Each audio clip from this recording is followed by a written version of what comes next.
Hello and welcome to Dialogue.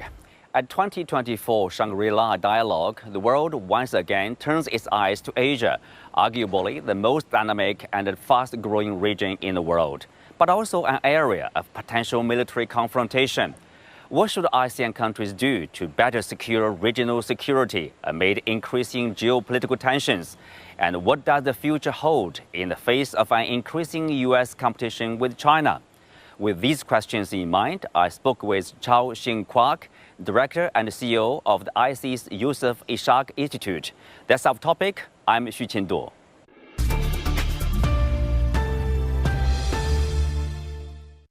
Welcome to Dialogue, Mr. Choi. Well, let's take a look at this South China Sea disputes. In recent couple of years, we are seeing this heating up of this tension between China and the Philippines. But before this Marcos administration, during this 6 years' time of President Duterte, and China and the Philippines, they managed pretty well about this dispute. So what happened now? It's up again. Thank you very much for having me on your program. I would look upon it a little bit differently if you look on the longer history, because I think that what has happened under President Marcos Jr. is that he has reverted his country's position on this back to what I would see as the historical norm.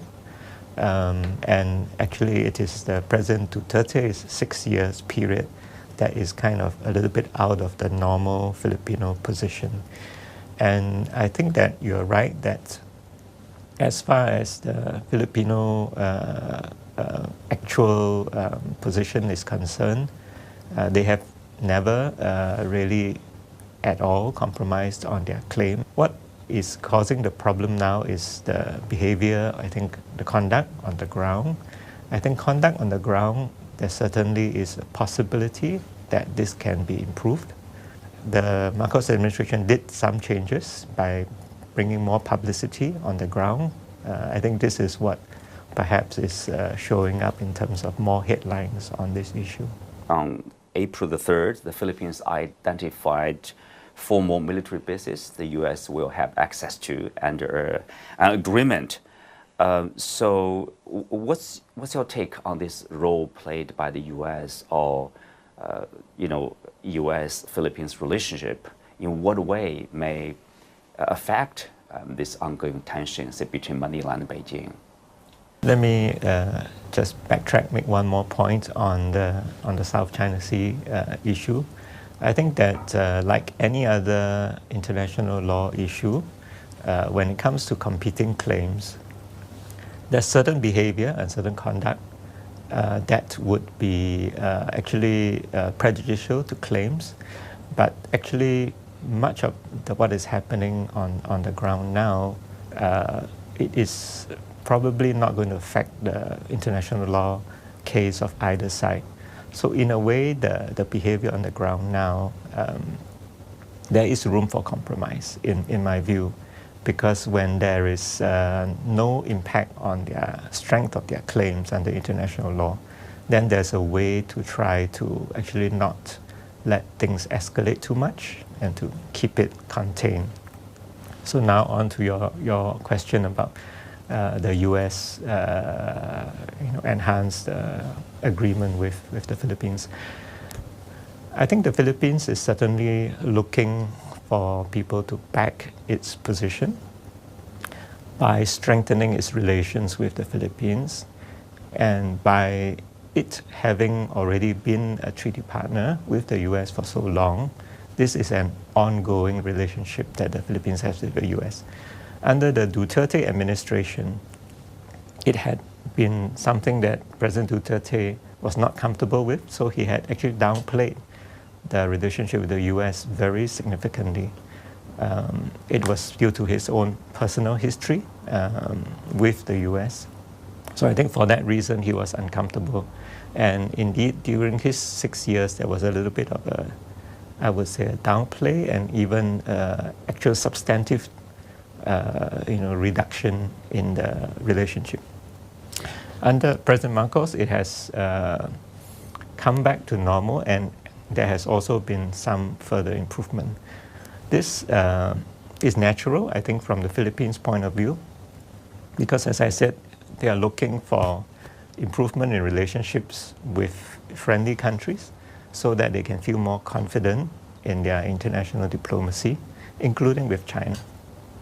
So this enhancement would help the Philippines feel that it is, more backed by friendly countries.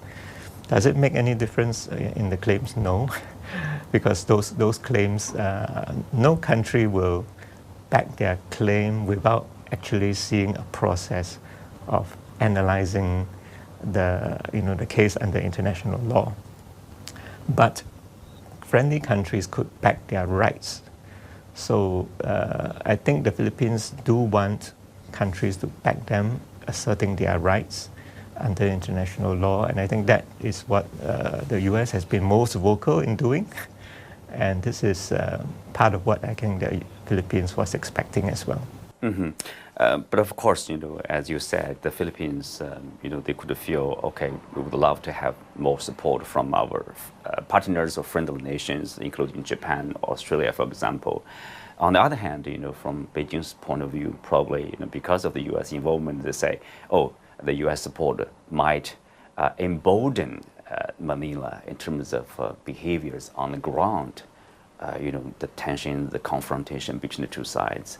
And furthermore, some people could even suggest like, what if there's a kind of like a military conflict between Manila and Beijing, sort of like what happened in Ukraine against Russia, a proxy war. How likely is that? I don't think it's so likely. I think that on the part of the Philippines, it has a nuanced position. It does not want to have a conflict in the South China Sea. It is unlikely that he wants things to escalate. He certainly does not want a dispute erupting into a conflict on the ground. So Philippines, at this point in time, it's been doing well economically for some time. Then the pandemic came. It's still recovering from the pandemic. So economic progress, economic growth, I think is the most highest priority really of the administration. So it has been also trying to court other countries for investment, including friendly countries like to them the US, Japan and Korea, trying to bolster its economic performance. I think for that reason also China is still very important to the Philippines, biggest trading partner, and also one which you would like to have further investments and so on.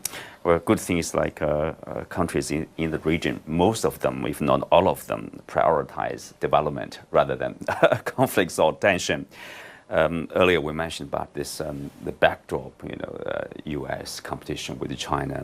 You once said that that's a structural issue, right? Tell us more about that, and where is the competition at now? Well, this is a long-term issue. I think that my view is, broadly speaking, the overall trend is not so positive because there are issues on both sides that make it more difficult to resolve. So if you like, the trajectory is kind of long-term trend, maybe on a decline. It will be resolved at some point, I'm sure. But in the interim period, this is this is a difficult period for everyone, including the rest of the world who are not in this rivalry or this competition. Having said that, I think that the current trajectory, which means a short-term trajectory at the moment, is relatively okay and perhaps even on the up because of what President Biden and President Xi Jinping have decided last November. And so there is perhaps, shall we say, a slight uptick, but we're not seeing a breakthrough. That breakthrough hopefully will come at some point, but we don't see it yet. If if anything, I think we still see some further worrying signs that complicate the picture. In this Shangri-La Dialogue, the meeting between the two defense ministers from the US and China, it means the dialogue is continuing, and it will reduce the possibility of misunderstanding, and that's always positive, because I don't think either China or the US wants a conflict over anything where they may, in a sense, kind of be party to. Well, let's take a look at ASEAN-China relationship here. Your institute did a survey, 2024 survey report of residents here in this region. And more than half of respondents in Southeast Asia would side with China over the U.S. if forced to align in the ongoing U.S.-China rivalry. And which is the first time actually for China to edge out the U.S. since this question was added to a survey in 2020. What's your interpretation of this result? Well, let me sort of tell you the trajectory of the answers to this question over the years. This is the 6th year doing this survey, and right at the very beginning in 2019, the first survey, we had a result that was, I would say, similar, but with the US being ahead. So it was just less than 1 percentage point difference between the two at the beginning 2019. In the intervening years, the US was the choice by a bigger margin, and that actually peaked last year. And then this year, the result that you mentioned, where China has bounced back and has edged the US, so it's slightly above the US. I would consider both the 2019 result and this year's result as really totally balanced. That means it's even between the both sides in terms of what the choices are.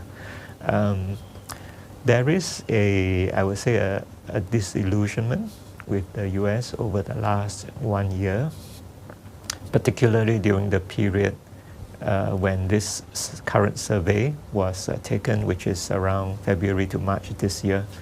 And that disillusionment, I think, largely comes from seeing what happened in Gaza, because at that point in time, I think the Israeli counteroffensive was at its kind of peak, and there were many things that in this attack that they had mounted in response to October last year that was causing humanitarian problems. So obviously, I think most people would be feeling that this is something that's very hard to support. But because the US is such a strong ally with Israel, it has been, in a way, backing that position, backing their right, even to the extent of some of the issues that have happened during that time. So I think the Muslim majority countries in Southeast Asia obviously reacted badly to that. The non-Muslim majority countries in Southeast Asia, because of humanitarian concerns, also reacted negatively to that. Also interesting in the surveys, the attitudes toward China and a kind of a divergent, I would say. You say China was chosen as the most influential economic partner in the region by most respondents, and 59.9% of respondents picking it over the U.S. Malaysia, Indonesia, Laos have benefited mostly probably from China's BRI, have the most tendency to further lean towards China. On the other hand, you do see just over half of survey respondents said they fear China, might use its economic or military power against other countries in the region, while another 45.5% said they did not trust China. So what do these results tell us, and how should China do, probably, based on the results, to improve the relationship or increase the trust with with countries in this region? This is the kind of nuanced position that Southeast Asians have of China. I think there's very strong recognition that China is very influential, both economically as well as in strategic relationship with this part of the world. That is undeniable, it's factual, and I think that the countries see it in their trade statistics, they see it in their tourism statistics and so on. And they also see it in the activity of Chinese diplomacy in the region. So it's undeniable that China is very influential. But there is a sense of guardedness. I wouldn't say they look at China as a threat. They look at China as something that causes some concern and some worry to them. And this is because they do not fully understand the Chinese system. They also do not understand some of the past behavior diplomatically that China had displayed towards certain other countries, maybe not necessarily to their own country, but to other countries. And they see from that there's a possibility, unless they have assurance, that the same thing could happen to them in the future if they are too dependent in that sense on China. So there is a sense of the region wanting to hedge by having other parties. So of course, for countries like the Philippines, having a stronger US presence is positive.